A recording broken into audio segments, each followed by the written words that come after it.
Happy Wednesday, guys. We're live again. I'm excited to be here. I'm in my garage. As you can see in the back, there's my car. But you know what I like more than cars? Knowledge.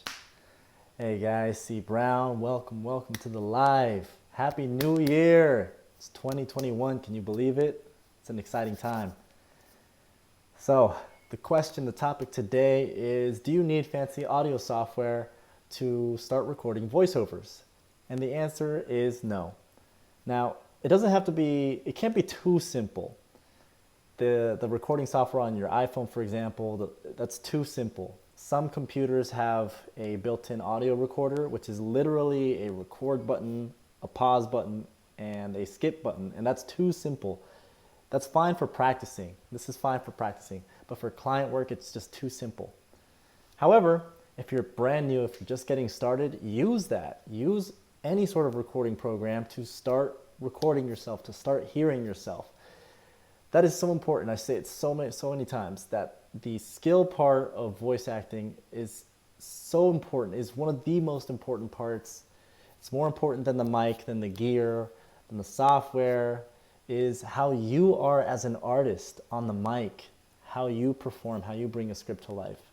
So make sure you guys are practicing, even if you have to use simple software. What's going on? Mark G, Jay Brandon, Carrie McGuire, Casey, Veronica. Hey guys, welcome to the live. So some of the softwares that I recommend once you are a little more seasoned as a voiceover artist and you're ready to start recording demo reels or recording client work, you can start off with Audacity, you can start off with GarageBand. These two softwares are free. Audacity is great for PC and GarageBand is great if you're on a Mac. I like using both. I've used both of them. However, I do prefer Audacity a little more because it's catered more to voiceover people, and GarageBand is a little bit more towards music creation and music artists, which is fine. It's got a ton of features. But I like using Audacity because it has all the tools you need. The main tools you need to edit your voiceovers are EQ and compression, and some noise removal as well. And Audacity has those, and so does GarageBand. So either one of those are going to be fine. Now, once you start getting really good and you start really getting into the software and voiceovers, you can pay for really advanced software. I use FL Studio, which is really fast, it's really beautiful, it's going to allow you to be more efficient. Some people use Pro Tools, some people use Cakewalk, Sonar, Adobe Audition is another great one, but that one's paid. But these are going to give you more features and they're going to be more efficient. But as I mentioned, you don't need the fancy stuff, especially if you're a beginner, if you're starting out. You can just use Audacity. You can use Audacity for the Mac. Yes, Mr. Gibbs, great question. So that is now available for Mac and PC, but GarageBand is Apple and Mac exclusive only. Mystic says, I also use FL Studio. Nice. I love FL Studio. I've been using it since the start of my career, and it's amazing. There is a free trial for FL Studio if you guys want to see what that's like.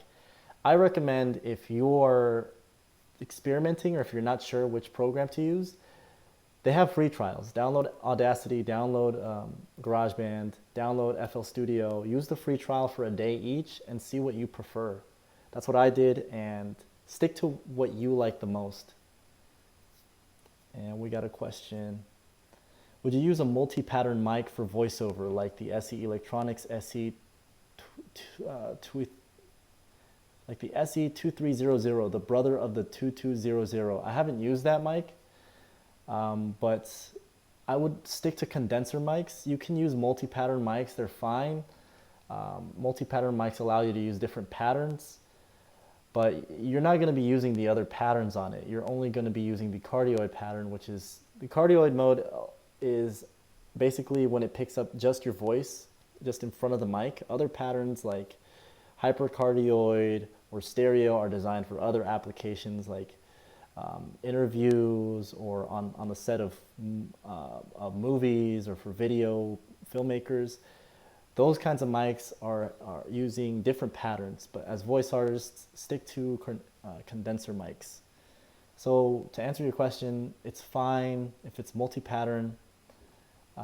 It doesn't have to be fancy. It's not about the mic. Again, it's not about the mic. I would use the, you know, a condenser mic, at least $100 and up. If I'm using an XLR, um, I would stick with an M audio interface. Again, there's there's an endless amount of mics, guys. It's not about the mics. There's so many mics, quality mics. I could literally list mic after mic after mic.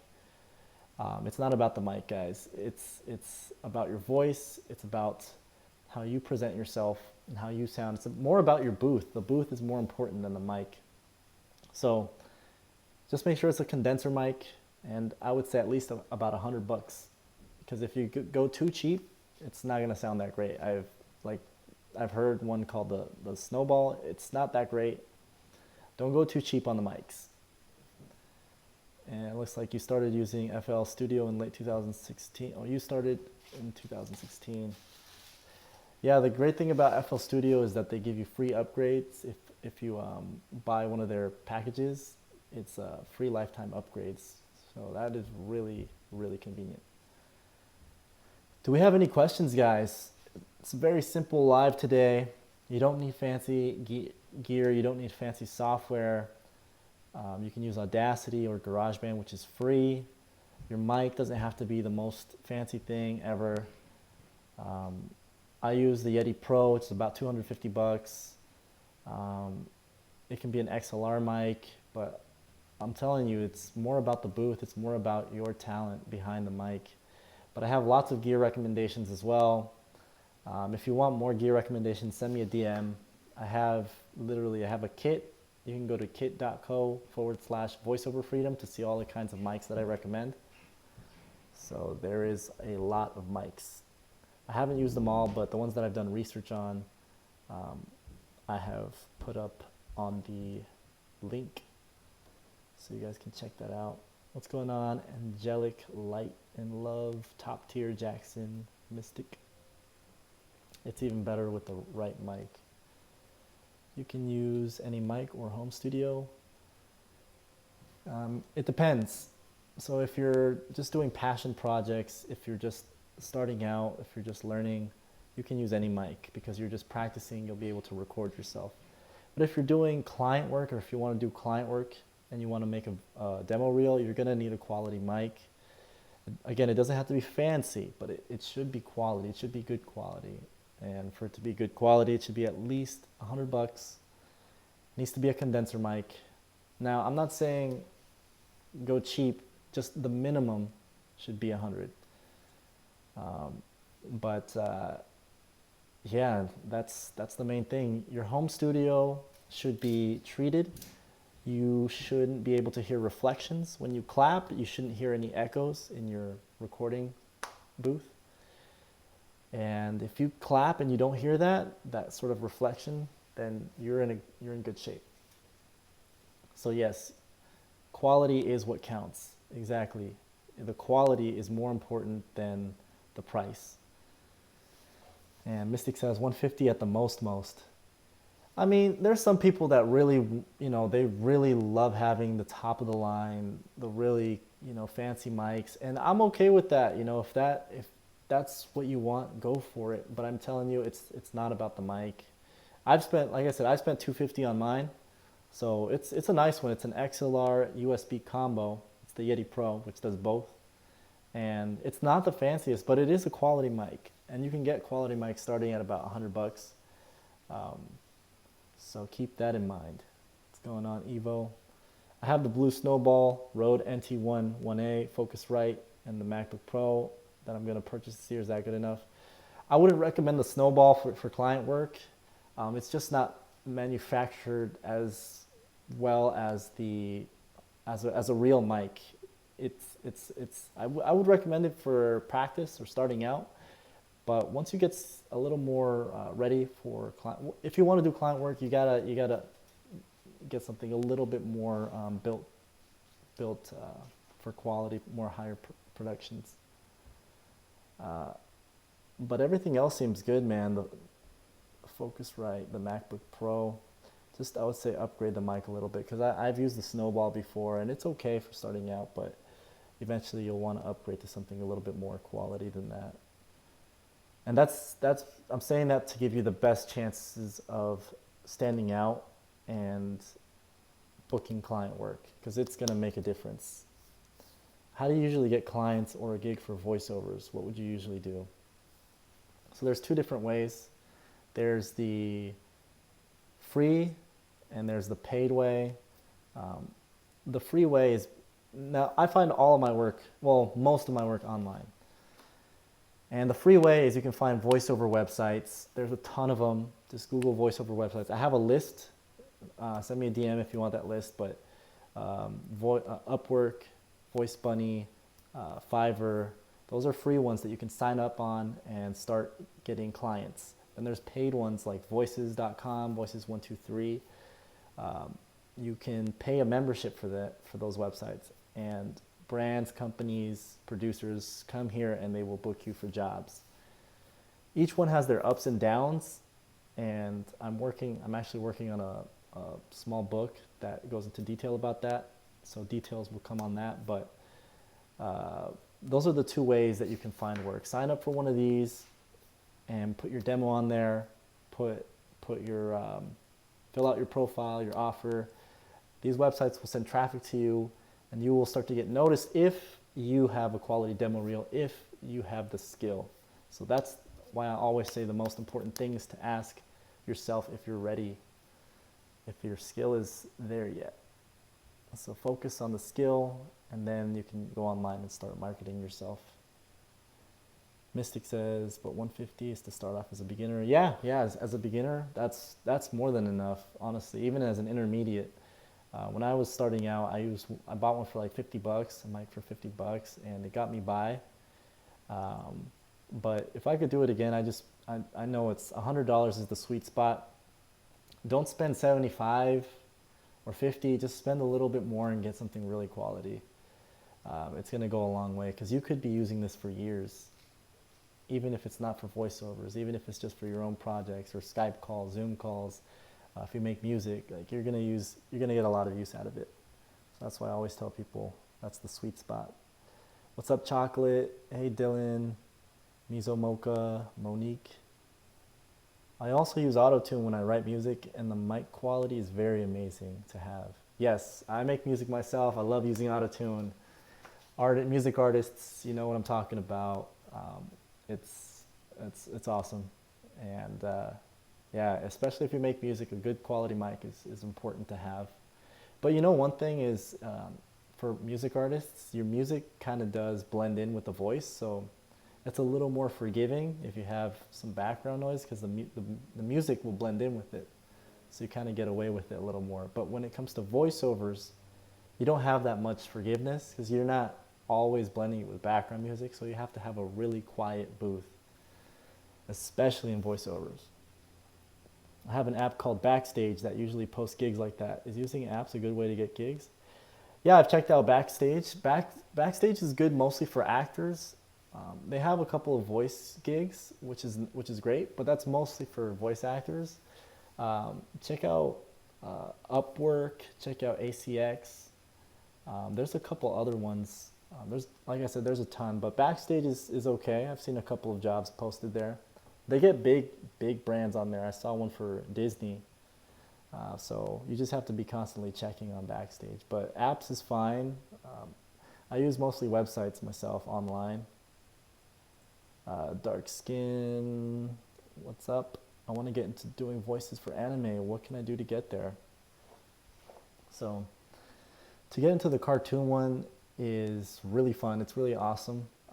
You have to be versatile with your voice. You have to know how to become a different character. So you have to create a demo reel that shows the different characters you can do. Can you do a villain? Can you do a grandma? Can you do a little kid? Can you do a dinosaur?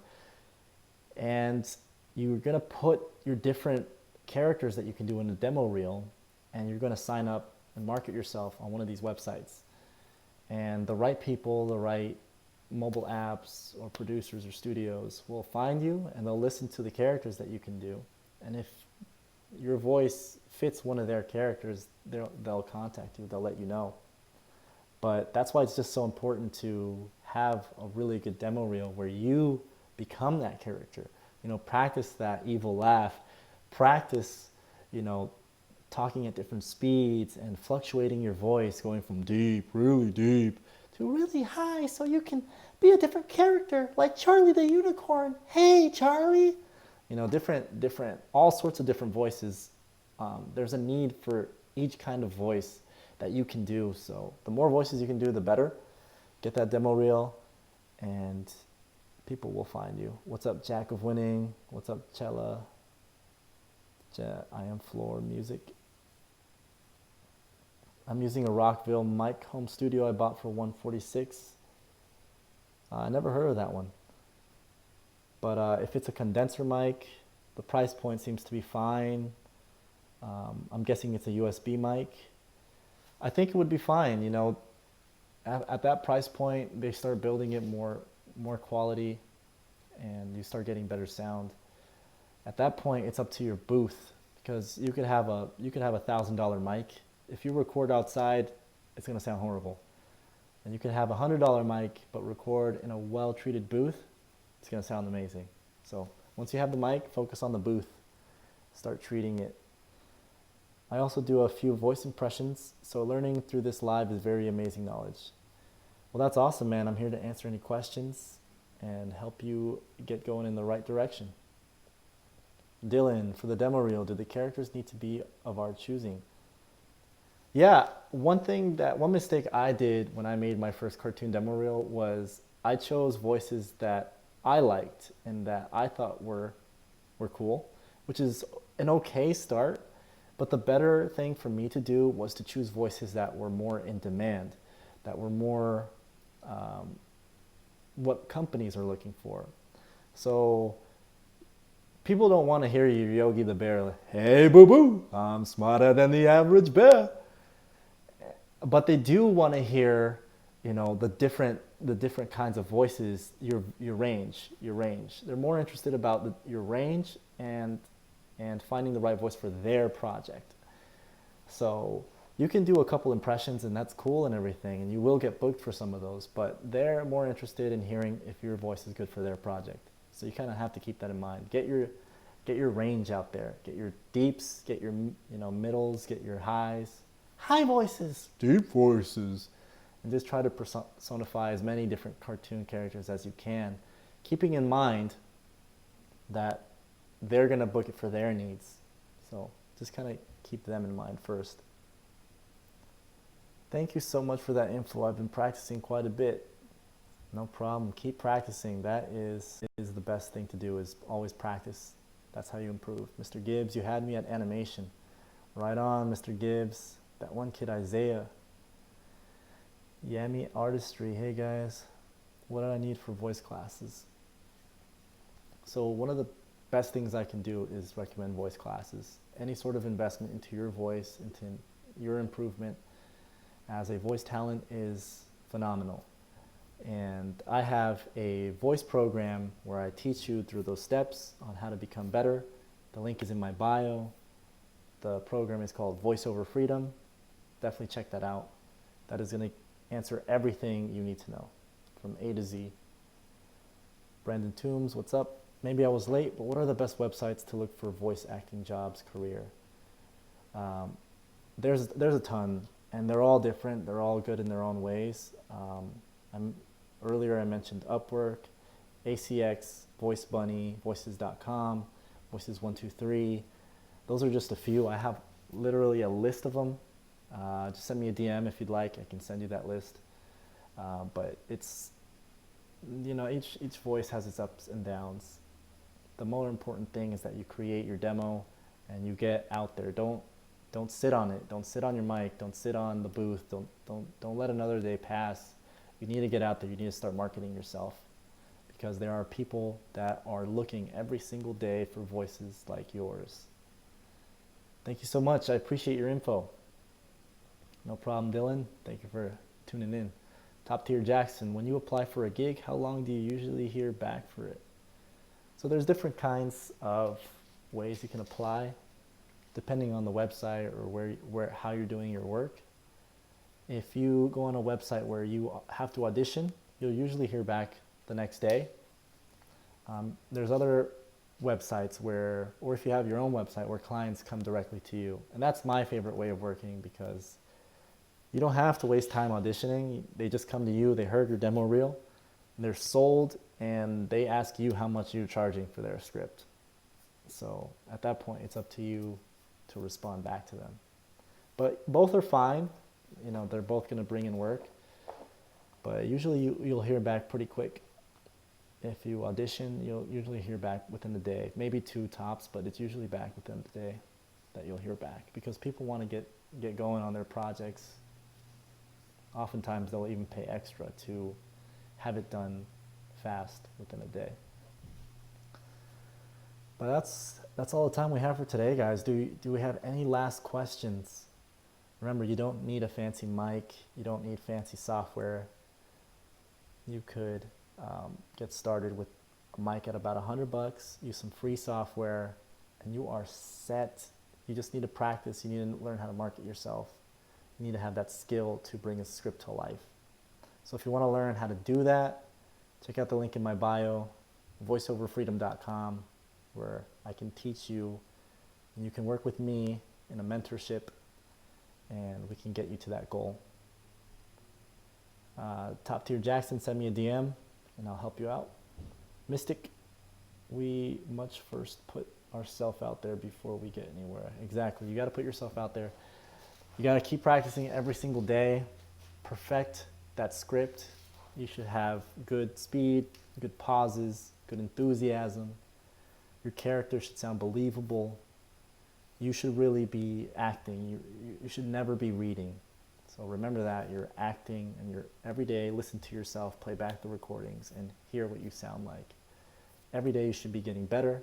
Every day you should be able to bring that script to life. Yami Artistry, thank you so much for sharing the info. Thank you for hopping on the live, guys. It was a pleasure. I'll be back to do this again next week. Keep pushing, guys. I'll see you guys in the next week. You can do this. And let me know what questions you have. Everybody take care. Bye.